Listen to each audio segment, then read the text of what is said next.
Sumainyo ang Panginoon. Ang mabuting balita ng Panginoon ayon kay San Mateo.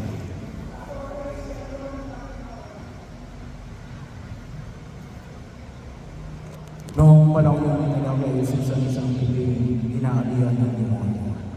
Pinalayas ni Jesus ang demonyo at nakapagsalita ang piling na mga gawad sinabi nila, kaya may walang nakakitang katulad nito sa Israel.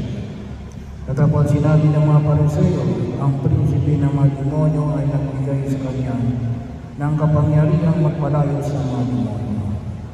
Nilibot ni Jesus sa mga bayan at ayon na nagturo sa mga sinagoga.